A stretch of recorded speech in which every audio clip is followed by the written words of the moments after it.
Hello everyone, I am Prajakta and today we are going to learn about keeping our environment clean and green. आज हम लोग chapter 14 keeping our environment clean and green के बारे में पढ़ेंगे। तो पहले हम लोग जान लेते हैं कि एनवायरनमेंट किसे कहते हैं। All living things around us like plants, animals, the sun, air forms our environment. जो भी चीज हमारे आसपास है, for example the air, जो भी नेचुरल चीज हमारे आसपास है, for example plants, animals, sun, air, water, everything forms our environment. तो keeping our environment clean and green का मतलब होता है, ग्रीन मतलब हमें एनवायरनमेंट में बहुत सारे ट्रीज प्लांट्स करने होंगे। तो पहले हम लोग देख रहे हैं कि अगर हम ट्रीज प्लांट कर रहे हैं उसका क्या बेनिफिट है। Importance of trees. Trees are very important to us. They give us fruit to eat, give oxygen to breathe, clean the air by taking it carbon dioxide. जब वो प्लांट्स को खाना बनाने के लिए कार्बन डाइऑक्साइड चाहिए, इसलिए वो जो भी कार्बन डाइऑक्साइड हमारे लिए हार्मफुल होता है। तो हम जो भी कार्बन डाइऑक्साइड हम लोग जो कार्बन डाइऑक्साइड बाहर निकाल रहे हैं वो प्लांट्स जो है वो उसे यूज कर रहे हैं, मतलब एयर से जो है वो कार्बन डाइऑक्साइड ले रहे हैं, तो एयर क्लीन हो जा रहा है। इसलिए keep the air clean. They keep the air clean by taking it carbon dioxide. They help reduce soil erosion. Trees का जो रूट्स होता है वो सॉइल को टाइटली होल्ड करके रखता है, इसीलिए वो सॉइल इरोजन भी रिड्यूस करता है। They help in causing rain as release water vapour in the atmosphere. Trees जब स्टोमेटा वाटर वेपर रिलीज कर रहे हैं तब उसे तो ट्रांसपिरेशन कहते हैं। जब ट्रांसपिरेशन जब हो रहा है तब वाटर वेपर ऊपर जा रहा है। जब वाटर वेपर ऊपर जा रहा है तब वाटर वेपर जो है वो कूल हो रहा है, फिर क्लाउड्स बन जा रहे हैं और क्लाउड से फिर रेन हो रहा है, जिसे हम लोग कहते हैं प्रेसिपिटेशन। तो प्रेसिपिटेशन जब हो रहा है तब रेन हो रहा है, तो रेन हमारे लिए इम्पोर्टेंट है, इसलिए trees also help in causing rain bye releasing water vapour in the atmosphere. अब हम लोग जान लेते हैं कि ट्रीज को हम लोग बहुत सारे ट्रीज को हम लोग काटते हैं। तो जब हम लोग ट्रीज को काटते हैं उस प्रोसेस को क्या कहते हैं। Now, cutting down of trees on large scale is called deforestation. If we cut only one tree, that is not deforestation. अगर हम लोग एक ही ट्री को अगर हम लोग एक ट्री या फिर दो ट्री को काट रहे हैं तो उसे हम लोग डिफॉरेस्टेशन नहीं कहेंगे। बट अगर हम लोग एक साथ 10 to 15 to 20 ऐसे ट्रीज एक साथ काट रहे हैं तब उसे हम लोग कहते हैं डिफॉरेस्टेशन। अगर हम लोग एक साथ 30 to 40 ट्रीज को काट देंगे, मीन्स एक फॉरेस्ट में जितना ट्रीज है उसका हाफ कर देंगे, तो उसे हम लोग डिफॉरेस्टेशन कहेंगे। अगर हम लोग फॉरेस्ट में एक ट्री काटेंगे तो हम उसे डिफॉरेस्टेशन नहीं कहेंगे। Cutting down of trees on a large scale is called deforestation. Causes of deforestation. अब हम लोग जान लेते हैं कि डिफॉरेस्टेशन का कॉज क्या है, हम लोग क्यों डिफॉरेस्ट करते हैं, हम लोग क्यों ट्रीज काटते हैं। Furnitures, paper, medicine etcetera obtain from trees. Trees जो है उससे ही हमें मेडिसिन मिलता है, पेपर मिलता है, बहुत सारी चीज मिलता है। अगर हम लोग ट्रीज को नहीं काटेंगे तो हम लोग कैसे पाएंगे उस चीज को, इसलिए ट्रीज को काटना इम्पोर्टेंट है। ट्रीज को काटना इम्पोर्टेंट है क्योंकि हम लोग उससे चीज ले रहे हैं, बट हम लोग को और अगर हम लोग एक ट्री काट रहे हैं तो हमें और 2 ट्रीज लगाने चाहिए ताकि जो हम लोग डिफॉरेस्ट किए वो रिफॉरेस्टेशन से वो बैलेंस्ड हो जाए। हम लोग रिफॉरेस्टेशन कर सकते हैं या फिर एफॉरेस्टेशन भी कर सकते हैं, जो हम लोग डिफॉरेस्टेशन के बाद पढ़ेंगे। तो डिफॉल्ट कॉजेस क्या होते हैं कि फर्नीचर्स, पेपर्स ये सब चाहिए हमें, तो हम ट्रीज को काट के ले रहे हैं। बट हमें एक दो और ट्रीज लगाने चाहिए जब हम एक ट्री काट रहे हैं, तभी वो बैलेंस होगा। एक और मेजर कॉज क्या है? Human population is increasing day by day. Human population जो है हमारा इंडिया का, वो बहुत ज्यादा बढ़ रहा है। India has the second largest position in terms of population. India पूरे वर्ल्ड में सेकेंड पोजीशन में है in terms of population. India का पॉपुलेशन बहुत ज्यादा है, इसीलिए ट्रीज को कट करना पड़ रहा है जगह के लिए। नहीं तो ह्यूमंस कहाँ रहेंगे, हम लोग कहाँ रहेंगे अगर ट्रीज को नहीं काटेंगे तो, इसलिए ट्रीज को काटना जरूरी है। ये एक बहुत ही मेजर कॉज है डिफॉरेस्टेशन का। तो अब हम लोग पढ़ते हैं इफेक्ट्स ऑफ डिफॉरेस्टेशन। डिफॉरेस्टेशन अगर हम लोग कर रहे हैं, अगर हम लोग डिफॉरेस्ट कर रहे हैं तो उसका इफेक्ट क्या होगा, अब हम लोग ये पढ़ेंगे।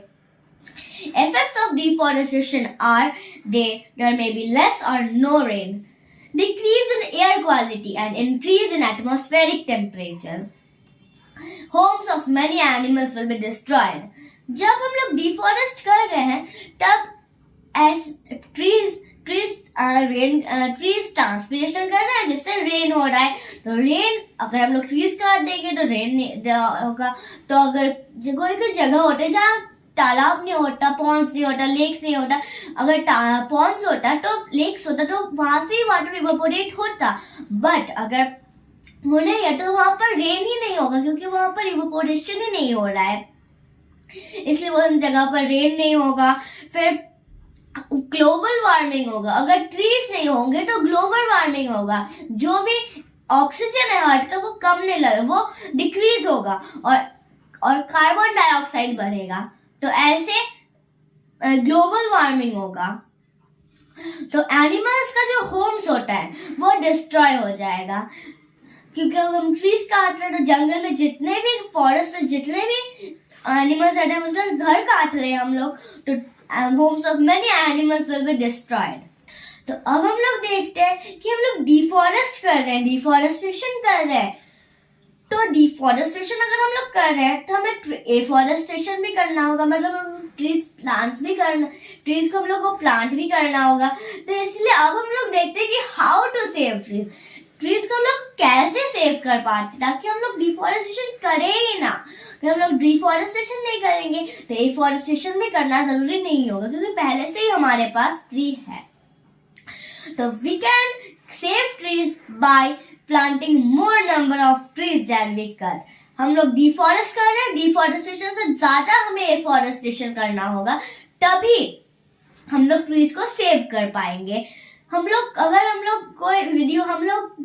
को जो भी चीज हम लोग को ट्रीज से मिल रहा है उसे हम लोग को लेस यूज करना होगा। फॉर एग्जाम्पल, अगर हम लोग को पेपर मिल रहा है ट्रीज से तो हम लोग को पेपर वेस्ट नहीं करना चाहिए। ऑफ कोर्स पेपर एक बहुत ही इम्पोर्टेंट चीज है, पर उसे हम लोग को वेस्ट नहीं करना चाहिए। हमें उसे प्रिजर्व करना चाहिए, हमें उसे ठीक से यूज करना चाहिए, वेस्ट नहीं करना चाहिए। क्योंकि अगर हम लोग वेस्ट कर रहे हैं पेपर तो हम एक और फिर से पेपर लेंगे तो एक पेपर फिर से वेस्ट हो रहा है, तो ट्रीज भी वेस्ट हो रहे हैं फिर। इसलिए हम लोग को रिड्यूस करना चाहिए उन चीजों को जो हम लोग को ट्रीज से मिल रहा है। वैसे ट्रीज से हम लोग को जो चीज मिल रहा है वो बहुत इम्पोर्टेंट होता है। हम उसे एकदम खत्म नहीं कर सकते, बट हमें उसे लेस यूज करना चाहिए। हमें बायोगैस यूज करना चाहिए। वुड्स, जैसे हम विलेज एरियाज में पीपल वुड्स का यूज करते हैं खाना बनाने के लिए, बट हमें यूज करना चाहिए बायोगैस जिससे हम लोग जो वुड्स मिल रहा है ट्रीज से सिर्फ रिड्यूस कर सके। हम लोग को बायोगैस यूज करना चाहिए। तो बायोगैस जो है, बायोगैस एक गैस रिलीज करेगा और उस गैस का नाम है मीथेन गैस। तो हम एक और चीज कर सकते हैं कि हम लोग bye creating awareness among people about the importance of trees. हमें पीपल को अवेयर करना चाहिए, कि अलर्ट करना चाहिए कि हम लोग ट्रीज को कैसे बचा पाएंगे। हम by creating awareness among people how to save trees we can save the environment also. अब हम लोग जानते हैं कि एफॉरेस्टेशन किसे कहते हैं। तो हम लोग ट्रीज को सेव कर रहे हैं, तो जब हम लोग ट्रीज को सेव कर रहे हैं तब हम लोग को ट्रीज और भी प्लांट्स करना होगा। यही पहला पॉइंट होगा कि we should plant more trees. तो हम लोग जब ज़्यादा ट्री प्लांट कर रहे हैं, तो जब हम लोग ट्रीज प्लांट कर रहे हैं उसे हम लोग क्या कहते हैं? हम लोग कहते हैं afforestation. Planting trees on large scale is called afforestation. जैसे हम लोग एक ट्री काट रहे हैं उसे हम लोग डिफॉरेस्टेशन नहीं कहेंगे, वैसे ही अगर हम लोग एक ट्री प्लांट कर रहे हैं उसे हम लोग एफॉरेस्टेशन नहीं कहेंगे, हम उसे plant normal just planting trees कहेंगे, हम उसे एफॉरेस्टेशन नहीं कहेंगे। जब तक हम बहुत सारा ट्रीज एक साथ प्लांट नहीं करते, फॉर एग्जांपल 20 to 25, वो एफॉरेस्टेशन नहीं होगा। Trees are valuable to us, we all should save trees, save and plant trees. Trees बहुत ही इंपॉर्टेंट होता है हमारे लिए, हमें ट्रीज को प्लांट भी करना चाहिए और ट्रीज को सेव भी करना चाहिए। ट्रीज को हम लोग सेव करने के लिए गवर्नमेंट ने बहुत सारा स्टेप्स भी लिया है। फॉर एग्जाम्पल द वन महोत्सव और वर्ल्ड एनवायरनमेंट डे। हम लोग एक एक करके वन महोत्सव और वर्ल्ड एनवायरनमेंट डे के बारे में जानेंगे। तो पहले हम लोग जानते हैं वन महोत्सव। वन महोत्सव, वन का मतलब होता है फॉरेस्ट और महोत्सव मतलब फेस्टिवल। तो फॉरेस्ट का festival It is the festival of trees. It is celebrated on July for 1 week. जुलाई का जो पहला वीक होता है उस वीक में ये सेलिब्रेट किया जाता है। और ये किसका फेस्टिवल होता है? ट्रीज का फेस्टिवल होता है। इस दिन पीपल हजारों ट्रीज प्लांट करते हैं और वो प्लेज लेते हैं ट्रीज को सेव रखने के लिए।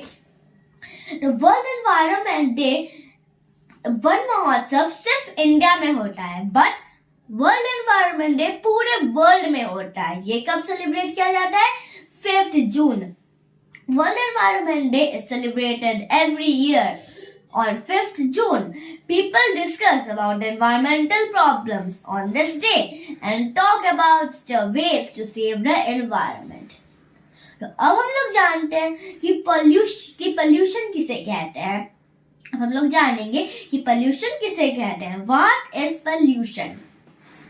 The addition of harmful substances in air, water, soil that can harm or that cause harm or discomfort to the human being and other living organism is called pollution. Pollution जो होता है, pollution मतलब हम सबको पता है कि जब हम लोग एयर, वाटर या फिर सॉइल को पोल्यूट कर रहे हैं उसे हम लोग कहते हैं पोल्यूशन। जब हार्मफुल सब्सटेंस मिला रहे हैं तब उसे कहते हैं हम लोग पोल्यूशन। बट हम हार्मफुल सब्सटेंस मिला रहे हैं, what will happen if we add harmful substance? It will cause the harm to the human being. If it will not cause any harm to the human being, it will not be said as pollution. अगर वो pollution जो है वो अगर human being को effect नहीं करेगा तो उसे हम लोग पोल्यूशन नहीं कहेंगे। अगर हम लोग प्लास्टिक थ्रो कर रहे और वो ह्यूमन बीइंग को इफेक्ट नहीं कर रहा तो उसे पोल्यूशन हम लोग नहीं कहेंगे। अगर हम लोग प्लास्टिक थ्रो कर रहे और वो ह्यूमन बीइंग को इफेक्ट कर रहा है तब उसे हम लोग कहेंगे pollution. The addition of harmful substance in air, water and soil that can cause harm or discomfort to a human being or other living organism is called pollution. The pollution, I hope we have understood that what is pollution. Now let's move on to pollutants. Pollutants किसे कहते हैं? इसके पहले हमने जाना कि pollution किसे कहते हैं, अब हम लोग जानेंगे कि pollutants किसे कहते हैं। The harmful substances that cause pollution are called pollutants. Pollution जिससे कॉज हो रहा है उसे हम लोग कहते हैं pollutants. For example smoke, plastic. Smoke pollute कर रहा है तो स्मोक क्या हो गया? पोल्यूटेंट। प्लास्टिक पोल्यूट कर रहा है तो प्लास्टिक क्या हो गया? Pollutant. Pollution are mainly of 3 types: water pollution, soil pollution and air pollution. पहले हम लोग जान लेते हैं water pollution. The addition of harmful substance in water bodies like lakes, river, etc. is known as water pollution. जब हम लोग lakes, river, ponds इन सब में पोल्यूशन मतलब इन सबको पोल्यूट कर रहे हैं, हार्मफुल सब्सटेंस मिला रहे हैं, तब उसे हम लोग कहते हैं वाटर पोल्यूशन। और वो जब हम हार्मफुल सब्सटेंस में मिला रहे हैं, वो ह्यूमन बीइंग को अफेक्ट कर रहा है, तब उसे हम लोग कहेंगे water pollution. It causes damage to aquatic lives. Polluted water may contain many harmful microorganisms. जो polluted water है उसमें बहुत सारे harmful microorganisms रहते हैं. Drinking polluted water may cause diseases like dysentery, diarrhea, typhoid, jaundice, cholera, etc. अगर हम लोग पोल्यूटेड वाटर ड्रिंक करेंगे, पिएंगे, तो हम लोग को बहुत सारे डिजीज हो सकते हैं। For example dysentery, diarrhoea, typhoid, jaundice, cholera, ये सब और भी बहुत सारे डिजीज हो सकते हैं अगर हम लोग पोल्यूटेड वाटर पिएंगे। तो water is polluted by washing clothes and utensils in rivers, lake, etc. जो विलेजर्स होते हैं वो रिवर्स, लेक्स में क्लोथ्स को वॉश करते हैं। तो अगर हम लोग क्लोथ्स को जब वॉश करें तो क्लोथ्स में बहुत सारा डस्ट पार्टिकल्स होगा, तो जो भी डस्ट पार्टिकल्स है सब रिवर्स या फिर लेक्स में होगा, चला जाएगा, तो उसे हम लोग फिर वाटर पोल्यूट हो जाएगा। तो इसलिए ये एक मेजर कॉज है वाटर पोल्यूशन का। तो जब हम लोग क्लोथ्स को वॉश कर रहे हैं तो क्लोथ्स तो ऐसे ही वॉश नहीं होगा, इसलिए हम लोग सोप चाहिए, डिटर्जेंट चाहिए। सोप और डिटर्जेंट दोनों ही केमिकल्स है, तो केमिकल जब पानी में जा रहे हैं वो भी वाटर पोल्यूशन होगा। सॉइल को फर्टाइल करने के लिए हम लोग जो केमिकल्स या फर्टिलाइजर्स यूज करते हैं वो सब पानी के साथ बह जाता है। जब बह जाता है तो वो पानी में अगर आता है तो वो भी पानी को पोल्यूट कर रहा है। It's also cause water pollution. फिर पीपल गार्बेज थ्रो करते हैं वाटर बॉडीज में, तो उससे भी वाटर पोल्यूशन कॉज होता है। बहुत सारे एनिमल्स जो हैं वो वाटर बॉडीज में नहाते हैं, they bathe in water bodies, so that also cause water pollution. अब हम लोग देखते हैं कि वाटर पोल्यूशन हो रहा है, उसे हम लोग वाटर को हम लोग सेव भी करना होगा, हमें उसे क्लीन भी रखना होगा। अब हम लोग जानेंगे कि हम लोग वाटर को कैसे सेव कर सकते हैं। Keeping the water bodies clean, हम लोग जानेंगे कि वाटर बॉडीज को हम लोग अब कैसे क्लीन रख पाते हैं। To keep the water bodies clean, we must take the following measures. We must not wash clothes or bathe animals in water bodies. हमें कभी भी क्लोथ्स या फिर एनिमल्स को वाटर बॉडीज में नहीं धोना हम लोग को कभी भी अगर क्लोथ्स है तो हमें वाटर बॉडीज में नहीं धोना चाहिए, और एनिमल्स को हमें कभी भी वाटर बॉडीज में नहीं नहलाना चाहिए। हमें कभी भी कोई भी गार्बेज वाटर बॉडीज में थ्रो नहीं करना चाहिए। We must not throw garbage in water bodies. Waste water from factories and sewage from homes and factories must be treated to make them less harmful before letting them flow into the water bodies. जब भी कोई भी waste water जा रहा है Holmes या फिर factories से, जो भी सीवेज जा रहा है, तो उसे हम लोग पहले फैक्ट्रीज में ट्रीट करना चाहिए। फैक्ट्रीज में उसे पहले प्यूरिफाई करना चाहिए, फिर उसे वाटर बॉडीज में डालना चाहिए, ताकि वाटर बॉडीज जो बहुत ज्यादा पोल्यूट ना हो। अगर जो भी सीवेज अगर पूरा जाएगा तो बहुत पोल्यूट होगा, पर उससे पहले अगर हम लोग उसे प्यूरिफाई करेंगे तो वो लेस पोल्यूट होगा। इसलिए पहले फैक्ट्रीज में प्यूरिफाई करना चाहिए, फिर उसे वहां पर वाटर बॉडीज में डालना चाहिए ताकि वाटर लेस पोल्यूट हो। अब हम लोग जानते हैं कि एयर पोल्यूशन किसे कहते हैं। The addition of harmful substances like carbon dioxide, sulphur dioxide and nitrogen dioxide in air is called air pollution. जब कोई भी harmful gas, for example carbon dioxide, sulphur dioxide, nitrogen dioxide air में जाता है, तब सब लोग कहते हैं एयर पोल्यूशन।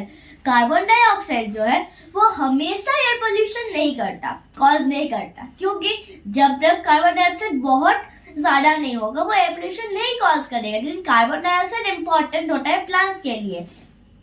अगर कार्बन डाइऑक्साइड नहीं होगा तो फोटोसिंथेसिस भी नहीं होगा। तो इसलिए कार्बन डाइऑक्साइड इम्पोर्टेंट है, बट जब वो ज्यादा हो जाएगा तब वो हार्मफुल होगा। तो carbon dioxide, sulphur dioxide, nitrogen dioxide, ये सब अगर होगा एयर में तब एयर पोल्यूट होगा। Air is polluted by smokes which is produced by burning of fuels like petrols and diesels in cars and vehicles. It can petrol and diesel in vehicles, coal in factories. People also burn garbage which causes smoke and it also causes air pollution. जब हम लोग cars या vehicle चला रहे हैं तो उससे जो भी स्मोक निकल रहा है वो एयर पोल्यूशन कॉज कर रहा है। कोल फैक्ट्रीज में यूज हो रहा है, उससे भी एयर पोल्यूशन कॉज हो रहा है। हम लोग गार्बेज को बर्न कर रहे हैं, उससे भी एयर पोल्यूशन कॉज हो रहा है। Breathing in polluted air may cause many diseases like bronchitis, asthma and many more. अगर हम लोग पोल्यूटेड एयर ब्रीथ करेंगे तो वो हमारे रेस्पिरेटरी सिस्टम को हार्म करेगा और वो डिजीज कॉज करेगा, for example bronchitis and asthma, ऐसे डिजीज वो कॉज करेगा। Keeping the air clean, to keep the air clean we must take the following measures. हम लोग एयर को हार्म कर रहे हैं, एयर को पोल्यूट कर रहे हैं, हमें अब एयर को क्लीन भी रखना होगा। तो हम लोग एयर को कैसे क्लीन रखेंगे? We must plant more trees. अगर ट्रीज रहेगा तो एयर कभी भी पोल्यूट नहीं होगा क्योंकि ट्रीज कार्बन डाइऑक्साइड ले रहे हैं। we must get our vehicles fitted with CNG kit or compressed natural gas. And regular pollution checkup must be done. हमारे व्हीकल्स में जो है वो हमेशा हमें सीएनजी फिट करवाना चाहिए ताकि वो स्मोक ना रिलीज करे, और उनका जो रेगुलर पॉल्यूशन चेकअप हमें करवाना चाहिए। तो आजकल जो कार डेवलप हो रहा है उस कार में जो है वो एक इंजन हो रहा है जो सीएनजी के थ्रू ही चलेगा। वो सीएनजी इंजन होते हैं उस कार में। वो उस कार में पेट्रोल नहीं लगेगा, वो सीएनजी से ही चलेगा, मतलब खुद से चलेगा, वो एयर को पोल्यूट नहीं करेगा। और हम लोग अपने जो कार से पुराना जो हमारा कार से और जो कार है उसका भी हम लोग इंजन चेंज कर सकते हैं, और चेंज करके हम लोग सीएनजी इंजन लगा सकते हैं। सीएनजी का फुल फॉर्म होता है compressed natural gas. CNG engine लगा सकते हैं ताकि वो एयर को पोल्यूट ना करे। और हम लोग को व्हीकल्स का रेगुलर पॉल्यूशन चेकअप करवाना चाहिए। हम लोग को व्हीकल्स का पॉल्यूशन चेकअप करवाना चाहिए regularly. Tall chimneys must be fitted in factories for releasing smoke. Tall chimneys with filters must be fitted in factories to release smoke. जो भी tall chimneys है फैक्ट्रीज में, जो चिमनीज है वो फिल्टर के साथ होना चाहिए, ताकि जो भी एयर जा रहा है, स्मोक जा रहा है, वो फिल्टर होके जाए ताकि वो एयर को पोल्यूट ना करे। तो अब हम लोग पढ़ते हैं। I hope we have understood what is air pollution. So now let's move on to soil pollution. अब हम लोग पढ़ते हैं सॉइल पोल्यूशन किसे कहते हैं। So mixing of harmful substances with soil is called soil pollution. जब सॉइल में हार्मफुल सब्सटेंस मिक्स हो रहे हैं तब उसे हम लोग कहते हैं soil pollution. Soil is polluted by agricultural waste including chemicals that are used to destroy weeds and pests, domestic and industrial waste. Soil agricultural waste जो इंक्लूड कर रहा है जो केमिकल्स जो कि वीड्स और पेस्ट को डिस्ट्रॉय करने के लिए हम लोग यूज करते हैं, और जो भी डोमेस्टिक और इंडस्ट्रियल जो वेस्ट है, जो भी घर का और इंडस्ट्रीज का जो भी वेस्ट है वो जब हम लोग थ्रो कर रहे हैं सॉइल में या फिर लैंड में, उसे भी हम लोग लैंड या सॉइल पोल्यूशन हो जा रहा है, कॉज हो रहा है। Soil pollution makes the soil infertile and affects the growth of plants. It is also harmful to all living things. Soil जब पोल्यूट हो रहा है वो सॉइल को इनफर्टाइल बना रहा है और वो प्लांट्स का ग्रोथ इफेक्ट कर रहा है, वो हमारे ह्यूमन बीइंग्स को भी इफेक्ट कर रहा है। हम लोग सॉइल को पोल्यूट कर रहे हैं, सॉइल को हम लोग को भी क्लीन भी करना होगा। तो अब हम लोग जान लेते हैं कि हम लोग सॉइल को कैसे क्लीन रखेंगे। Keeping the soil clean. To keep the soil clean, we must take the following measures. We should decompose domestic waste in dustbin. Sweepers should collect the garbage and dump it in closed garbage bins. Decomposable waste must be dumped in pits to change it into manure. हम लोग कोई भी domestic अगर waste होगा तो उसे हम लोग को इधर उधर नहीं थ्रो करना चाहिए, हमें उसे हमेशा डस्टबिन में थ्रो करना चाहिए. जो भी स्वीपर्स है हमारे लोकेलिटी में, उन्हें जो भी गार्बेज वो लोग कलेक्ट कर रहे हैं उसे उन्हें बर्न नहीं करना चाहिए, उसे उन्हें क्लोज्ड गार्बेज बिन्स में कलेक्ट करके रखना चाहिए. और जो भी डिकम्पोजेबल वेस्ट हो रहा है, जो भी वेस्ट डिकम्पोज किया जा सकता है, वो वेस्ट को हम लोग को पिट्स में रखना चाहिए ताकि वो एक मैन्योर हो जाए, ताकि वो मैन्योर की तरह फॉर्म हो जाए. जो भी वेस्ट हम लोग ब्रेक डाउन कर पाते हैं स्मॉलर पीस में, और वो जो भी सॉइल के साथ मिक्स होगा, उन वेस्ट को हम लोग कहते हैं डिकम्पोजेबल वेस्ट. जो भी डिकम्पोजेबल वेस्ट होते हैं वो उसे हम लोग हमेशा पिट्स में रखना चाहिए ताकि वो मैन्योर चेंज हो जाए मैन्योर में, और मैन्योर अगर हम लोग फिर एग्रीकल्चर में यूज कर पाएंगे. तो अब हम लोग जान लेते हैं कि बायोडिग्रेडेबल और नॉन बायोडिग्रेडेबल वेस्ट किसे कहते हैं. द वेस्ट दैट डिकम्पोज और rot after some times and get mix with the soil are called biodegradable waste. जो भी वेस्ट सॉइल के साथ मिक्स हो जाते हैं और वो डिकम्पोज होते हैं कुछ टाइम बाद, उसे हम लोग कहते हैं biodegradable waste. These includes paper, leaves, fruits and vegetable peels. It also includes things made up of woods and etc. Biodegradable waste can be converted into manure by letting it decompose in deep covered pits. जो biodegradable waste होते हैं वो हम manure में convert कर सकते हैं अगर हम उसको डीप कवर्ड पिट्स में रखें. बायोडिग्रेडेबल एनिमल्स का वेस्ट होता है like cow dung can be used to produce biogas that can be used as fuel in villages. जो भी काउ डंग हो रहा है या फिर कोई भी एनिमल का वेस्ट, उससे हम लोग बायोगैस में कन्वर्ट कर सकते हैं, और बायोगैस में कन्वर्ट करने से वो विलेजर्स यूज कर पाते हैं, वो विलेज में यूज होगा. ऐसे हम लोग एनवायरनमेंट को पोल्यूट करने से बचा सकते हैं. गोबर से जो भी गैस बन रही है हम लोग कहते हैं बायोगैस, तो वो फिर हम लोग विलेज में यूज कर सकते हैं. तो अब हम लोग जानते हैं कि नॉन बायोडिग्रेडेबल वेस्ट किसे कहते हैं. Non biodegradable waste do not rot or decompose even after a long period of time. जो भी नॉन बायोडिग्रेडेबल वेस्ट होते हैं वो बहुत समय बाद भी वो डिकम्पोज नहीं होते और वो एनवायरनमेंट को पोल्यूट करते रहते हैं. वो अगर हम लोग उसे वेरी डीप कवर पिट्स में भी रखें, बहुत अगर डीप पिट्स में रखें, फिर भी वो डिकम्पोज नहीं होंगे. फॉर एग्जाम्पल प्लास्टिक, वो थाउजेंड्स ईयर के बाद भी वो वैसे ही रह जाएंगे जैसा कि वो पहले थे, वो डिकम्पोज नहीं होंगे. These include things made up of glass, paper, plastic, metals, rubber, etc.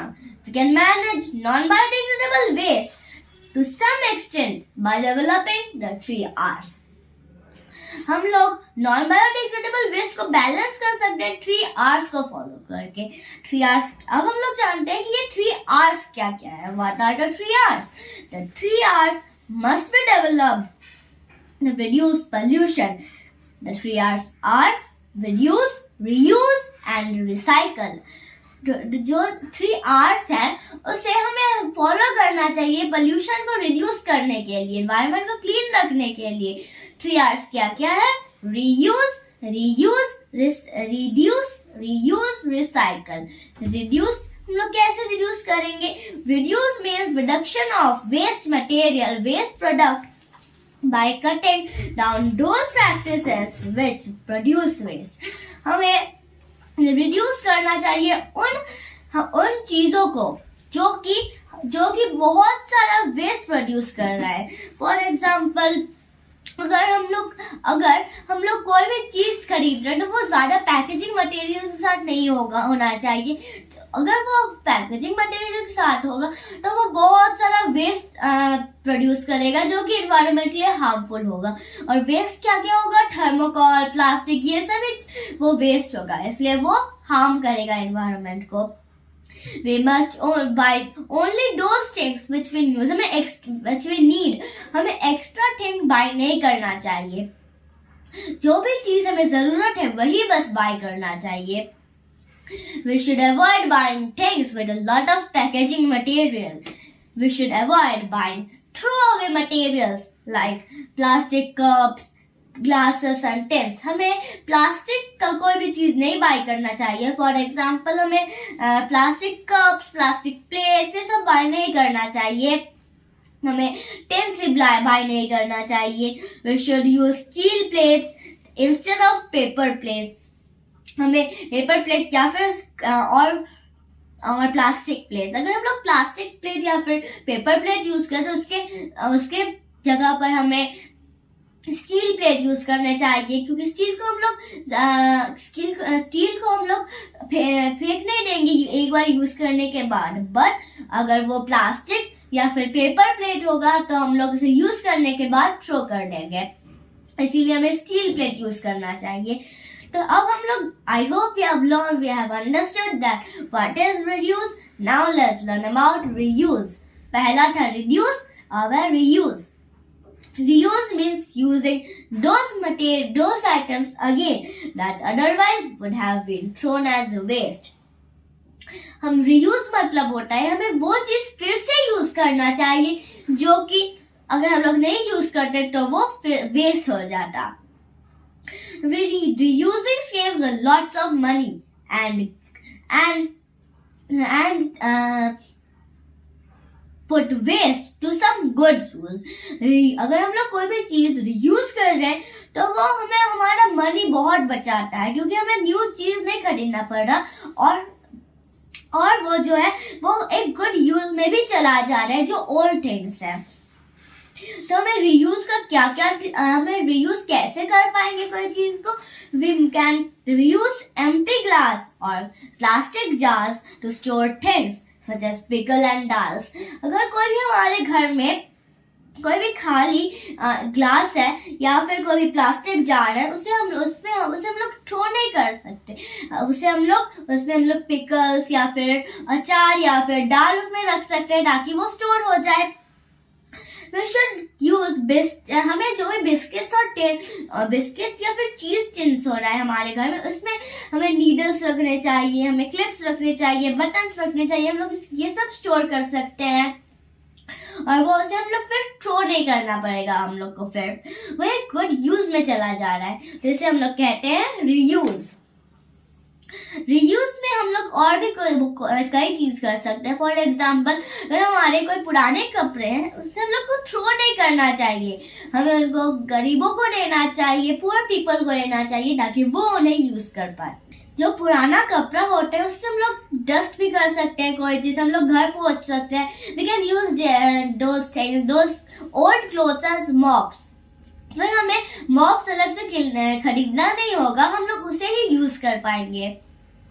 अब हम लोग जान लेते हैं रिसाइकल किसे कहते हैं। हम लोग ने रिड्यूस पढ़ा, रीयूज पढ़ा, अब हम लोग पढ़ेंगे रिसाइकल किसे कहते हैं।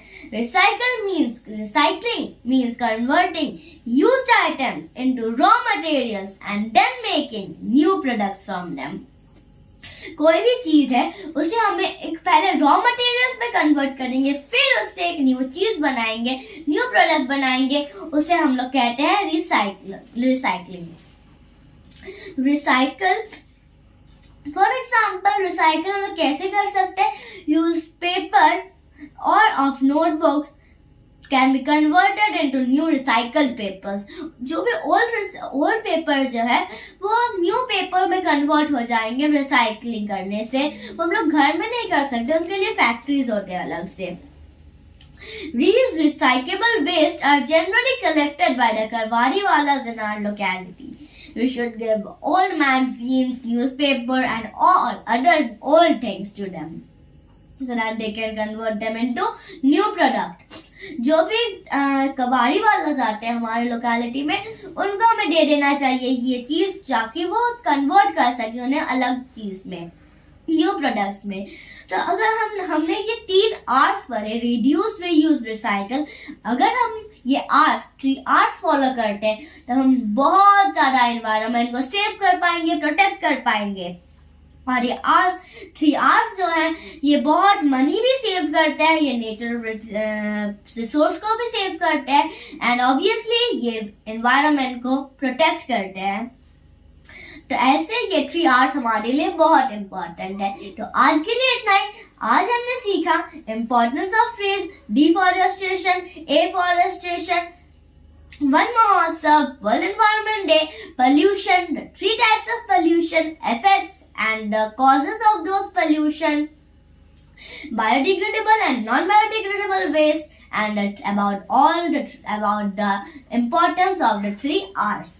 आज के लिए इतना ही. Tata bye bye. मिलते हैं नेक्स्ट वीडियो में. Please subscribe to my channel and like my videos. Bye bye. Tata.